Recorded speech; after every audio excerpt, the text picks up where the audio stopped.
প্রকৃতি মানুষের অস্তিত্বের মূল ভিত্তি। জীবনের প্রতিটি ক্ষণে প্রকৃতি আমাদের সঙ্গী, আমাদের শিক্ষক। কিন্তু আমরা কি প্রকৃতির কথা শুনি? প্রকৃতি কি আমাদের সঙ্গে কথা বলে? আমাদের চারপাশে প্রকৃতি প্রতিনিয়ত তার সৌন্দর্য, শক্তি এবং জীবনী শক্তি দিয়ে আমাদের সঙ্গে যোগাযোগ করে। নদীর কুলকুল ধ্বনি, পাখির মিষ্টির ডাক, গাছের পাতার মর্মর শব্দ, এগুলো প্রকৃতির ভাষা। মেঘের গর্জন কিংবা ঝড়ের তাণ্ডব, প্রকৃতি তখনও কথা বলে, শুধু শুনতে জানতে হবে।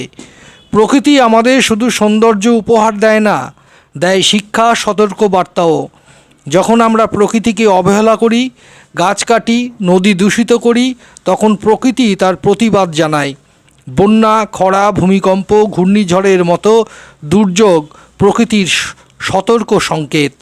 কিন্তু আমরা সেগুলো কতটা গুরুত্ব দিই? প্রকৃতির সঙ্গে আমাদের সম্পর্ক গভীর, কিন্তু আজকের উন্নয়ন আর ভোগবাদী মানসিকতার কারণে আমরা এই সম্পর্ককে অবহেলা করছি।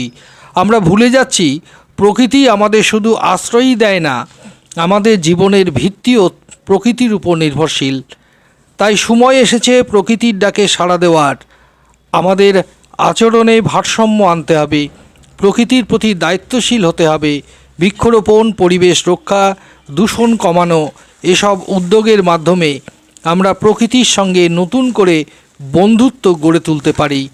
প্রকৃতি, তুমি কথা বলো, আমরা শুনব, বুঝব এবং সেই অনুযায়ী চলব।